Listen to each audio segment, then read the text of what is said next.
On the Bet Tikva on you. I tagged you in it. Welcome, everybody. And I am particularly excited this evening to welcome a very dear friend of mine, Josh Pepin, who is here and is going to be my guest this evening talking about Jewish education in 2021. We are very fortunate, and I'd like to thank the sponsors of tonight's program, who are the Jewish Community Foundation, to Kathy and to Terry, and we are the recipients of a NOVA grant that is funding and pushing a program. Josh, mute your phone though. That is promoting a program called the Synagogue Without Walls.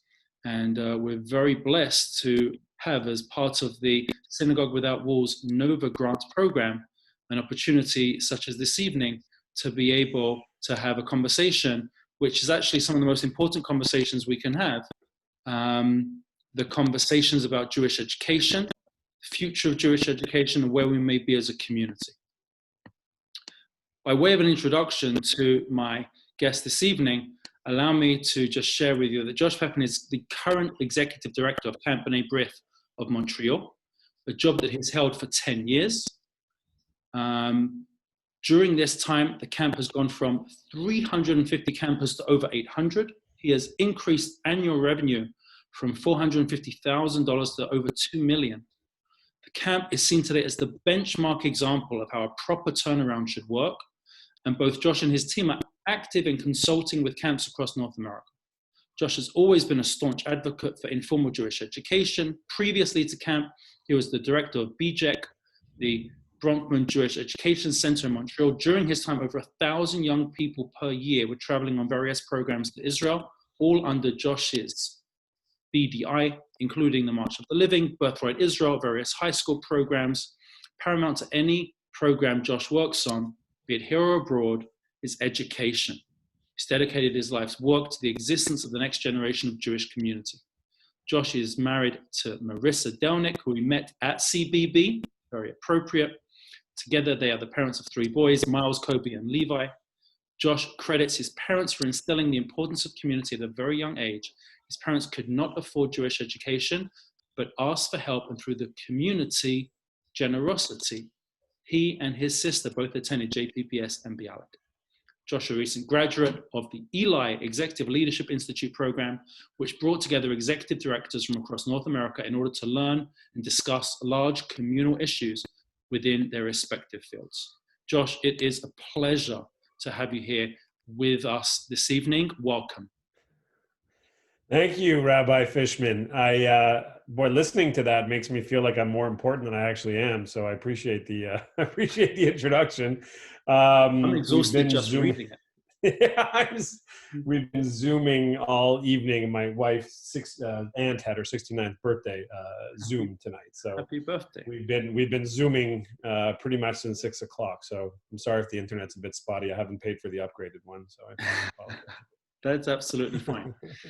Josh, one of the most important, if we can jump straight in, one of the most important subjects that so many people are asking themselves at this time, because of the importance of Jewish education, and at this time because of the pandemic, is what is the best way that I am able to ensure the continuity of my values, of the things that I believe in, onto the next generation? I don't believe there is a more important, critical subject today than Jewish values, Jewish identity forming, and Jewish education. Now, I'd like to go back to the beginning of your re-entry at camp, because I know that that's where you grew up. You spent formative years of your own youth and childhood. Please begin the story for me at the point where you are announced as the new incoming director of Camp B'nai B'rith here in Montreal, and you're looking at 240 participants, approximately. How do you go from a revenue of nearly $500,000, to over $2 million in revenue? How do you go from 240 campers up to 1,000? Because if there's one trajectory in institutional communal life today, it is that Jewish institutions are having a hard time maintaining membership. You actually grew your membership. Please, can you talk me through some of the key decisions that you made, some of the luck that you were fortunate enough to have, some of your leadership vision that you were able to implement to be able to have such an incredible success story? Yeah, thank you. Again, great to hear how the outside community views us. And I'm going to use us throughout this entire segment because it wasn't just Josh Pepin. It was a whole host of people, including tremendous board members who were visionaries at the time and continue to be visionaries, tremendous professional staff who I work with on a day-to-day basis. So, and community partners such as yourself, Mark, who I've always looked at as a mentor and friend, who really helped us build what we have today. And I think, it really starts with listening, and I think that was a big piece for us when we came in was the community was starving for something. We always felt that we had the facility to be able to create something special. But what we were missing was, like you said, leadership and vision and program. And what we wanted to do is build from the bottom up, meaning we were not going to come in and say, this is how it needs to be done. This is how it's always been done. And that was one of the things that was a challenge for me because, like you said, I grew up there. So sometimes when you grew up in an institution, it's very hard to see where the institution needs to go, right? You always think that it's been great. Like, why should we change anything, And it really started with listening to the community, listening to parents that left CBB and why they left CBB, listening to what our community stakeholders want from a camp, and can we create it? And I think that we are taking, and it's never a job done, right? And I think that's an important piece for us and my team as well, is to say we could always do better. There's always examples of us of what we can achieve, and we want to move towards that. And the parents told us, various stuff, from supervision being a key element. So we changed a lot of our supervision piece. And I think as a topic of tonight's panel, it's also what the community is looking at in terms of experiential education. And I think we're seeing a trend in our Jewish community, albeit a longer trend than some of our neighbors to the States, of parents transitioning from formal education and looking to informal opportunities, and parents who've chosen formal education opportunities and looking how they can, create a different opportunity for their child using informal education. And I know you and I both come from the world of informal education, and I think that was paramount for us as well, because I think CBB had lost that piece along the way.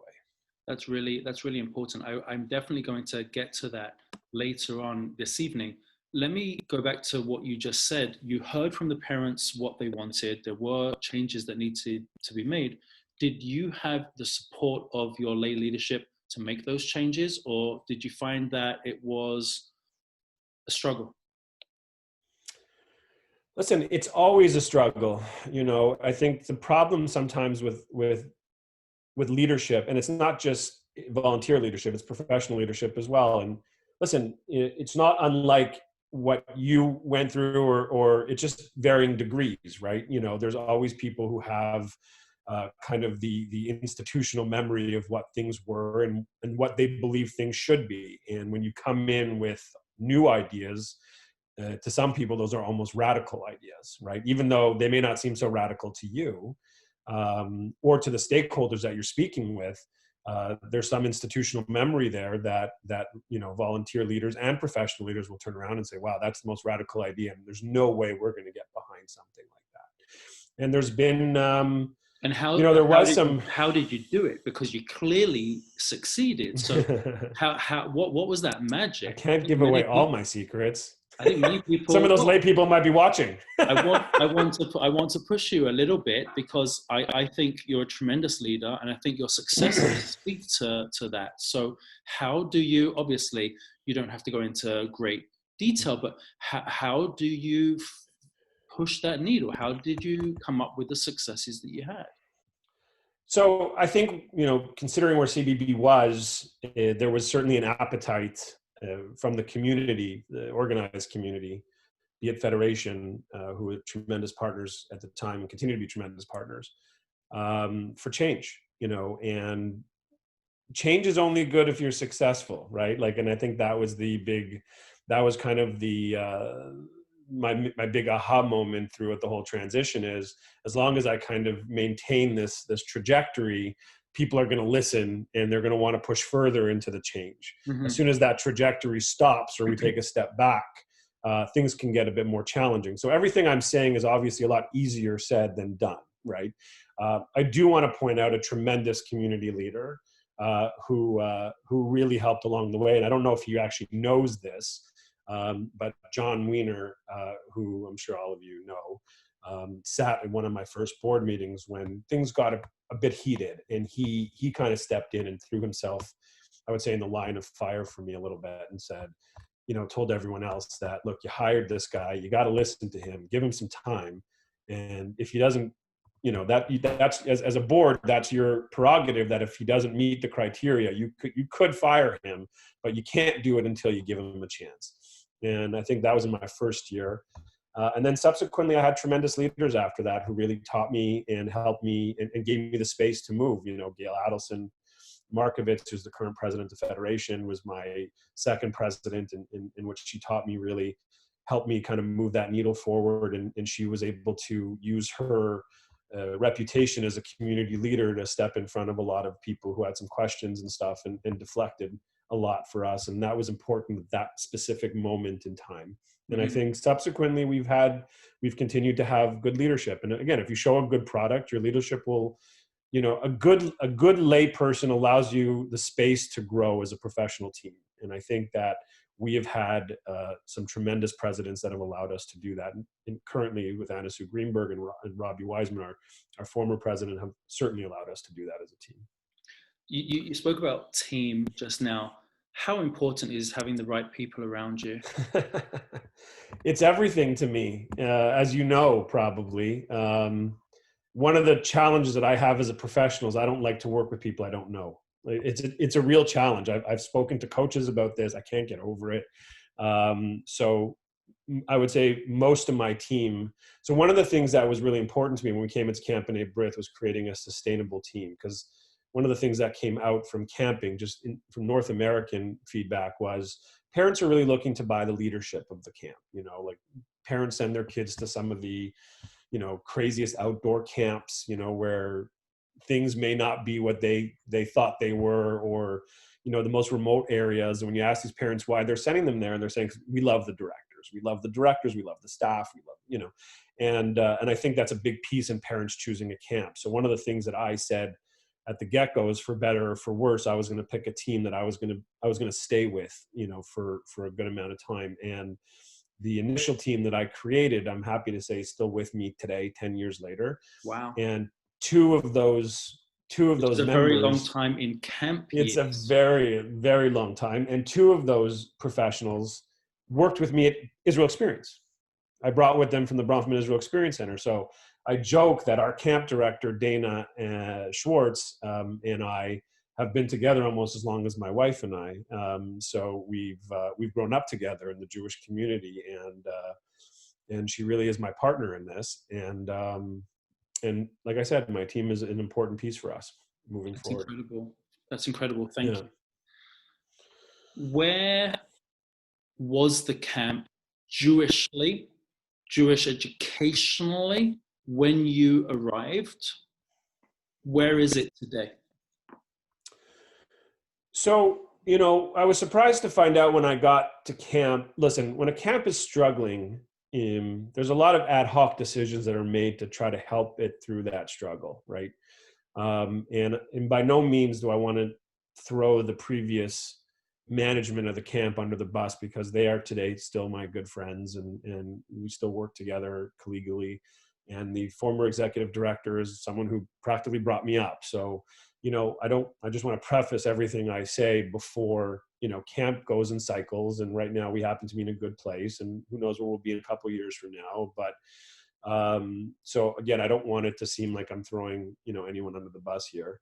But sometimes when camp struggles, we make ad hoc decisions. And one of the things that really surprised me when I first came back was a lot of the customs and traditions that I had grown up with at camp were no longer there. And again, through whatever decisions making at the time had to be made, we really didn't get to the bottom of it. So what we really wanted to do from an educational perspective is, how do we bring back some of these traditions that have been, part of the fabric of Camp B'nai B'rith since its inception. The Oneg Shabbats, the opportunities that you have during the summer to have some informal discussions or programs or something with all of the camp, whether it be a small group or a larger group. Even the simple things like wearing white on Shabbat. These were the things that we kind of brought back in the first couple of years. And like you mentioned before, I come from the Bronfman Israel Experience Center, which was a subsidiary of the Bronfman Jewish Education Center. So bringing an educational element was really important for us coming in. The challenge with Camp B'nai B'rith, as it is with a lot of community camps, is, and Montreal's a little bit, it's a little bit different than the rest of the, I'm sure you've heard that a lot, and I'm sure our people hear that a lot. We're a little bit different than other communities in North America. Our camps are not driven necessarily by large movements or owned by movements or stuff like that. We're mostly independent. Obviously, there's the exception of the Young Judea movement at Camp Kinneret. But for the most part, the camps that service Montreal, and not just in Montreal, but you can talk about CBB of Ottawa too, are independently driven camps. There's not a synagogue that owns a camp in Montreal, which is very common in North America. There's not a movement, whether it be the Orthodox, conservative, whatever it may be, that owns any camps in Montreal. So even though Young Judea is a movement into itself, you could probably say Kinneret's very independent as well, because it's not as, it's not owned by the movement in a lot of ways like the other camps are.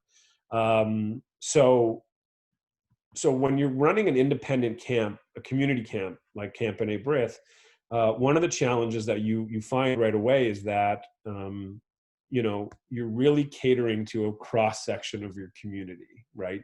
So the question always becomes, what can you offer to those who may not have as much, but at the same time be meaningful for those who may have a lot, right? Meaning, if someone goes to Jewish day school versus a child who doesn't go to Jewish day school, or a person who might be religious to a person who may only just identify as Jewish because their father told them they're Jewish, and everything else in between, right? Sorry, I'm talking with my hands on Zoom. I shouldn't do that. But, so that was really a challenge for us, and continues to be a challenge for us from an educational perspective, is what's that sweet spot? Like, what's that sweet spot that we're not moving too slow for some and too fast for others, and so on and so forth. Do you have an approximate breakdown of the children who go to a Jewish school versus those who do not, who are attending? So we hover around 35 to 40% of kids who go to Jewish day school, like, depending on the year. It could be plus or minus 5%, depending, on any given year. But we have found our niche more in the non-Jewish day school place. So let me explore the following with you. When you are practicing an Oneg Shabbat, when you are running a Tish, when you are doing songs for Havdalah, when you are actively engaged in a Jewish ritual, a Jewish program, a Jewish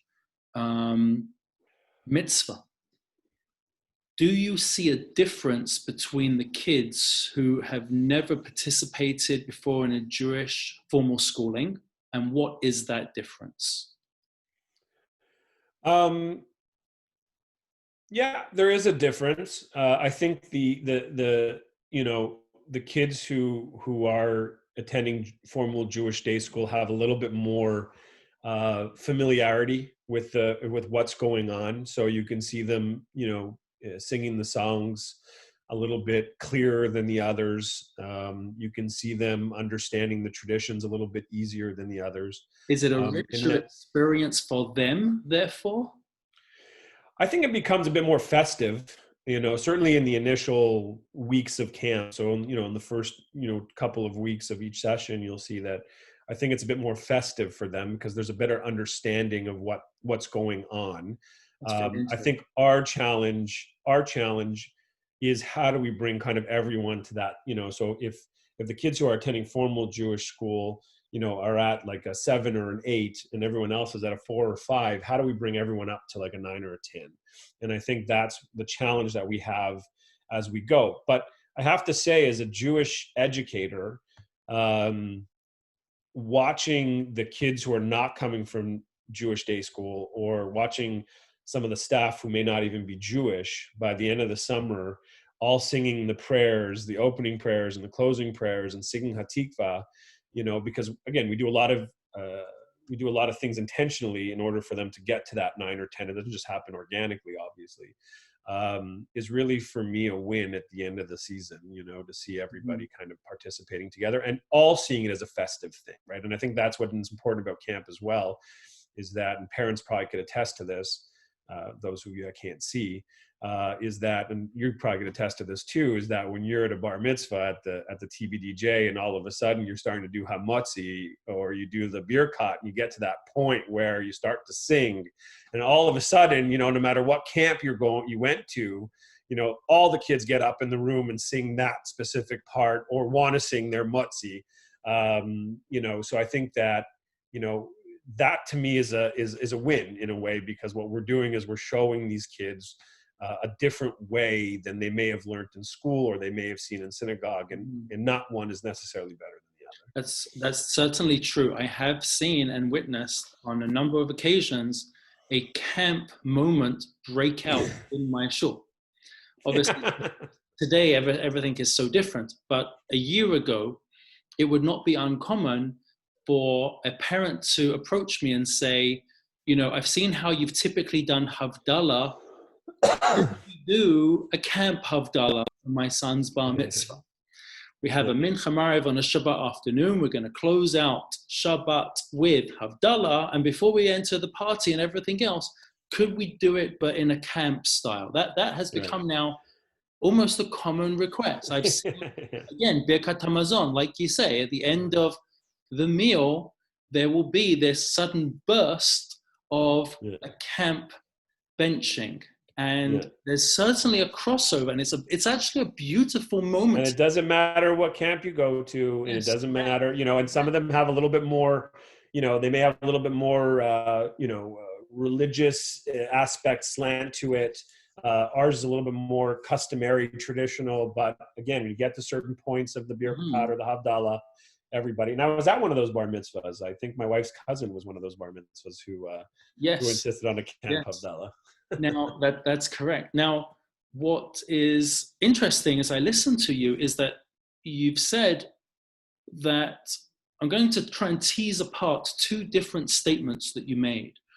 The first part that I'd like to kind of separate apart here was that you said camp for the Jewish students attending a formal Jewish school enhanced, certainly at the beginning, when there was ritual, it enhanced their experience of their Judaism.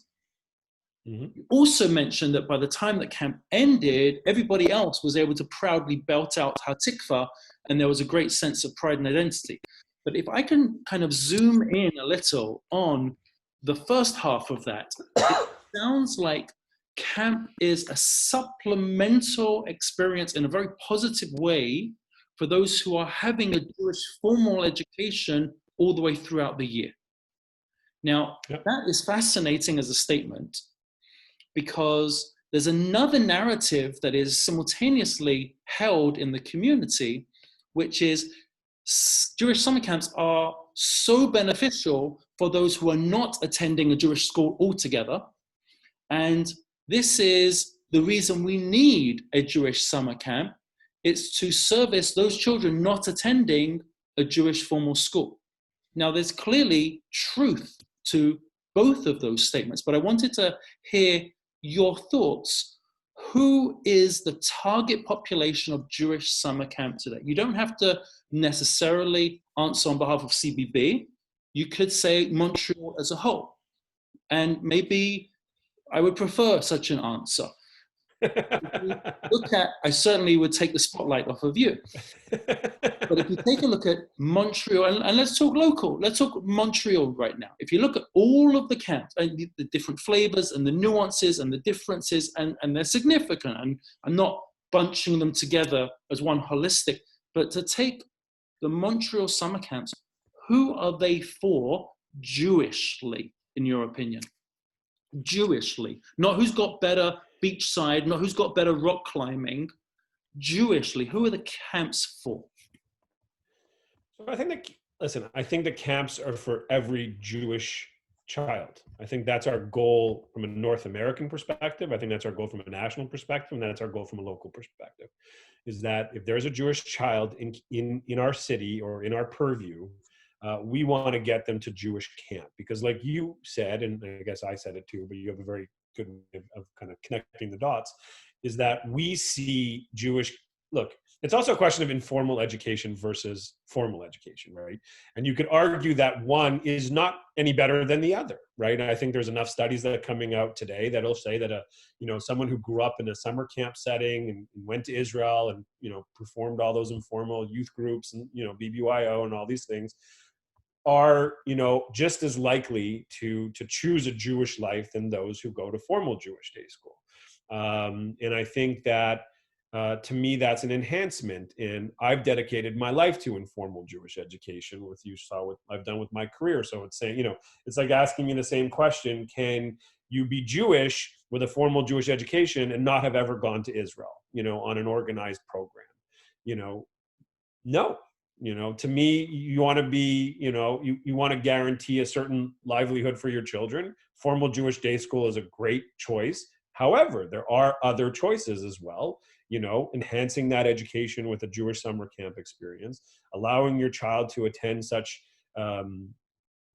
moving programs as the March to Living, although we can discuss that the March has gone a little bit crazy with the price, but that's a whole other story.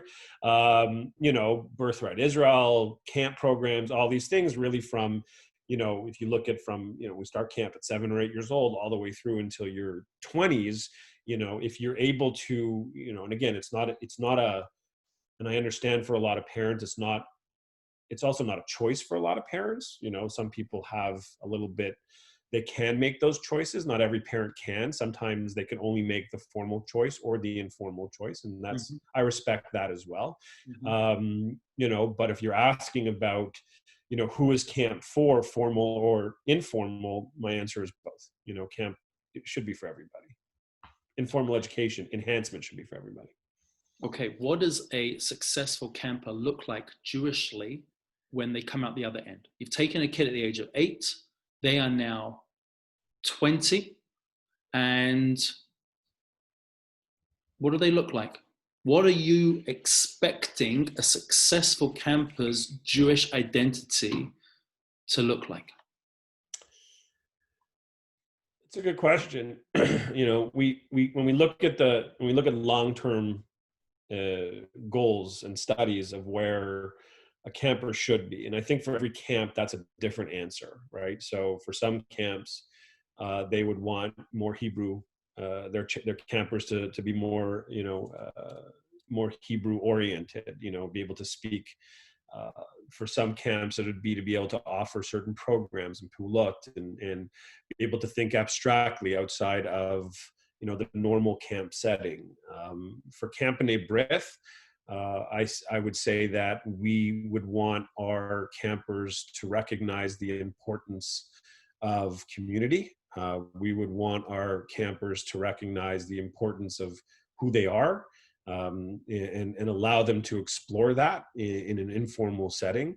And I'm a simple guy. So, if a parent is calling me and saying that their child is belting out that hamotzi at the table, and it's something that child holds dear to them until, they become an adult and have kids themselves, I'm okay with that, and I think that, a lot of the times we look for these lofty goals, for our kids Jewishly, but I think sometimes we have to look at the small wins and say, okay, you know what, we've really reached that person, and we see them dedicating themselves. When I look around the Federation and the Y and synagogues and stuff like that, and looking at all the CBB alumni that are currently involved at every level, Hillel and all these different things, that to me is a great pride, because that's where they got instilled their Jewish identity, and now you see them giving back to Jewish community in different ways. So that to me would be great pride, when I see these people. I understand that a number of years ago, you brought in a Jewish educator from Israel as a way of really making a focus on your camp to have a Judaica component. Right. How was that received? And what are some of the challenges of raising the, let's call it the JQ, the Judaica quotient? There's an IQ and there's a JQ. So what are the challenges? At the end of the day, it's camp. I'm sure the kids want to be running around with the wind in their hair, throwing a ball and painting and being on the stage and singing and swimming and all of those other, and making a campfire and all those other good things. So how do you push that to the next level? What are the greatest challenges with that? Sure. I just wanted, before we move further, I wanted to offer my condolences and sympathies on the death of Rabbi Sachs to you. I know you've learned from him, and I've myself have heard him speak on numerous occasions, and there is a little bit of a segue there, because the person I'm going to speak about also was a person who learned from Rabbi Sachs, and that's Tzvi Sperber, who is, to me, one of the greatest educators, along with you, Rabbi Fishman. I've worked with both of you. You all both happen to be British. I was a student of Tzvi myself. I'm proud to say that publicly. So Tzvi did come to camp and tried to, and he was kind of the example that we wanted to set, from a Jewish educator's perspective. And one of the challenges that we have is when you're in camp, if you're going to instill change in programs within a camp, unless it's part of the fabric of camp, which, I'll give a shout out to a good friend of mine, Guy Korngold, who's the director of Kinneret Beluim, and he hit the fabric of camp is like Jewish program, and it's something that I've always wanted to achieve. He's a tremendous individual from that perspective. And at Camp B'nai B'rith, it's the problems that we have, and if you ask about challenges, would really be the inconsistencies. How do you start and how do you stop? And when do you start and when do you stop? And like you said, what's too much to a point where you don't want to turn people off, and what's too little to a point where you don't feel like you're achieving your goals when you go into a summer. And the problem with a Jewish educator just coming in and going is that, because it's not in the fabric of camp, it really has to be someone who's there, who lives it with us on a day-to-day basis, right? And I think that's one of the things that Tzvi taught us, is when we have people there who can take a campfire and make a campfire and kind of skew it to a Jewish educational element, right? When you have people who are being able to teach the staff this on a day-to-day basis, not come in from 100 feet and say, you're going to do this week, because that'll never take, right? Someone who's there to train the staff, someone who delivers message to the staff, someone who helps train us in making sure we're delivering the message. And I have to say, sometimes it's, like I said, we look for the small wins, right? So one of the things Tzvi delivered to us at camp was challah baking. We never done that in the 100 years of Camp B'nai B'rith, right? And now it's become, he's like 6-7 years ago, Tzvi came to camp, and now every Friday afternoon, the kids will challah bake. And it doesn't matter if you don't know, if you're coming from non-Jewish day school or you're going to Jewish day school, it's we explain why we're doing it. We understand the mitzvah, but it's also just a time where the kids get to hang out, get their hands dirty, and then that sense of accomplishment when the tray is wheeled out on our Oneg Shabbat meal of all the kids running to get their chalot, they're the ones that they created, and some of them are, very artistic, so that's a little element that Tzvi brought to camp that we struggle on a year-to-year basis to add one more, if we can get one more or two more, that would be great. I And know, I know this was not the purpose of our talk this evening, but as I'm listening to you, my brain is firing like a million times a minute, and I'm thinking of the following. Can we go off topic for a second? Is that okay? Are we sure, allowed to do it's that? your webinar. You've reminded me of a really basic concept, and that is that kids learn by doing. I mean, we all learn. There's no age limit to that. We learn by doing. You can sit in a class and learn the mitzvah of challah and why we have 2 loaves of bread on Shabbat. And there is content, there's information, there is facts or knowledge out there that you can inculcate within you. And then there's another way of learning, which is the experience, to experientially actually be baking challah, to be doing it. And I believe that that is one of the most powerful ways that the message stays with somebody, because they can anchor it to an experience. And I'll give you an example. In a similar fashion, albeit very, very different, but in a similar fashion, I run a bar mitzvah seminar. I'm actually in the middle of it right now. Tomorrow night is our next class. And I take all of the bar mitzvah boys for the upcoming year, and with their mum and dad, the parents, families, we learn bar mitzvah 101. One of the weeks is spent on tefillin. And I always try this year through COVID, it's all over Zoom. It's not happening, unfortunately. But in previous years, I've always tried to include in that class feather quills, ink, parchment, and get them to write their own name in the calligraphy style of the Hebrew letters. There's a regular font and there's actually a calligraphy font of the Hebrew letters. More often than not, 6 months later, 9 months later, when the boy comes to have his bar mitzvah, he will point out to me, wearing his tefillin, I actually remember writing my name when you taught us about it. And years later, I bumped into kids in the street, and it has reminded me that we can take Judaism and show people it's not a cerebral activity. This is not a class. We don't have to sit you down and bore you. I've always said, somewhat provocatively, that you can take any subject and make it boring. You can take any aspect of Judaism and make it boring. But vice versa, you can take any aspect of Judaism and make it one of the most fun and engaging things. And it's just occurring to me as I'm listening to you talk about challah making, and you're saying, how do we go to step 2 and how do we go to step 3? You've got a whole practical Judaism course waiting to be discovered on mezuzah.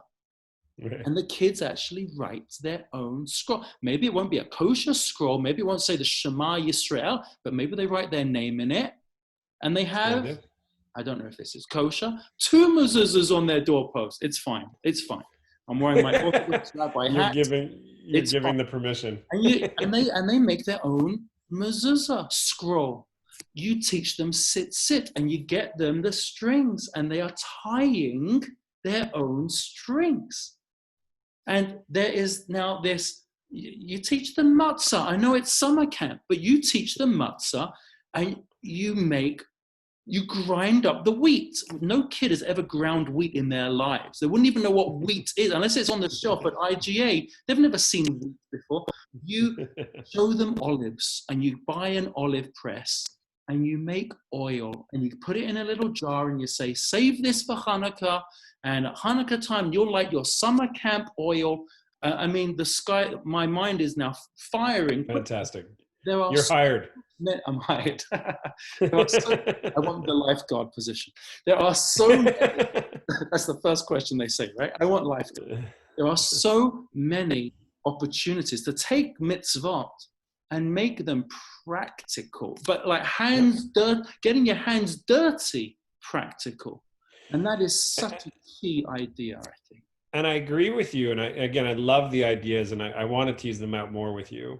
But a challenge that camps have also is, and this is where the challah bake challenge came in. Doesn't make sense, but the challah bake situation came in was, everything is scheduled so meticulously at a Right. summer camp in order for it to run like a well-oiled machine, and again, finding the opportunity and the idea, which Rabbi Fishman, thank you, and we're going to continue to tease it out, and then finding the place and time for it in the schedule Mm-hmm. is like is both a blessing and a curse in the same conversation. Right. But there are so many more opportunities for us. I feel like I'm using opportunity a lot tonight, but Rabbi Fishman, I welcome the conversation. I welcome the community conversation. And like I said at the beginning of our introduction, we, capital W, are in no way, shape, or form at the top of our game. Mm-hmm. We are not the best camp in North America, and we don't look back at us and say, at everyone else and say, we know everything and you don't. I think we have light years of learning to do. We could be better. And we're always looking for opportunities for us to get better, both on the religious aspect and the Judaic aspect, and also on the programmatic aspect and the supervision aspect. And I think that we listen to our community. So I'm happy to continue this conversation with you. Beautiful. Thank you. Let me close by asking you to give an elevator pitch to somebody that is watching at home. Maybe they've never sent their kids to camp before. Maybe they're scared, they're nervous, they're apprehensive. I mean, 100 reasons. Why should a person watching this evening send their child to a Jewish summer camp? What would be beneficial? What would be the positives? Why is that something that they should do? I know I'm going to sound cliche, but I genuinely believe that a Jewish summer camp experience could be the best gift that you give your child. And I'm talking about as a product of Jewish camp. I'm talking about a parent, as not even forget about as executive director, as a parent of 2 kids who are currently in Jewish camp. Which camp do you send your kids to? Well, that's a secret.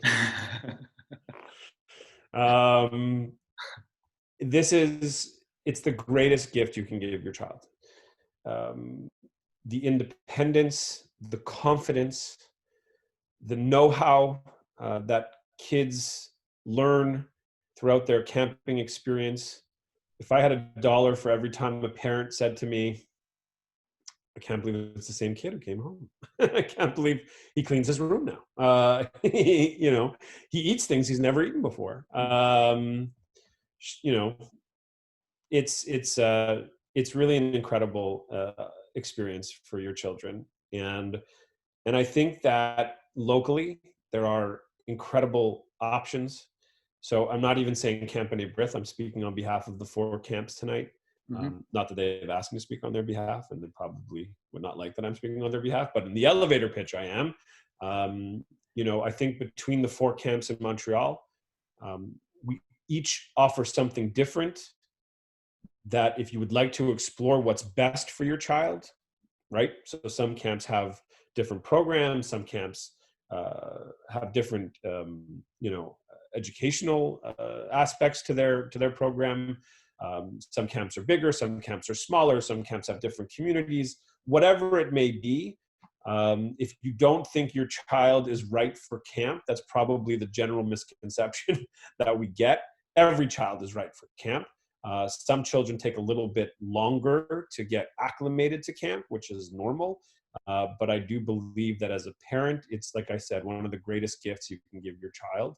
And if it's a financial thing, reach out to us. All camps offer scholarship opportunities. And just listen to what the directors have to say, and let us show your kids the pictures, the magic, the fresh air, the screens. We get them off the screens, which is going to be a massive piece for the next decade. Far after I'm the executive director of Camp B'nai B'rith, this will be the challenge of all of us moving forward with our children on these screens. So camp really is the last bastion for them. And I think the last thing that I would say in an elevator pitch is camp is a place where kids can feel themselves. And I think we have a challenge in our community today, and not just our community, but every community has challenges of social media and kids trying to to strive to be different, to, you know, confidence issues, mental health issues, you know, all the things that we're dealing with on a day-to-day basis. And I think camp is one of those last bastions where kids are able to be themselves and express themselves openly, without fear of repercussion, without fear of judgment. And I think that's an important piece for kids moving forward. And last but not least, getting back to the enhancement, right? Like, we want to create a better Jewish community for tomorrow. And I think that whatever you choose for your child, just try to choose something that'll enhance that, whether it be a school, a camp, an amazing youth group, a great bar mitzvah program, a trip to Israel, whatever it may be.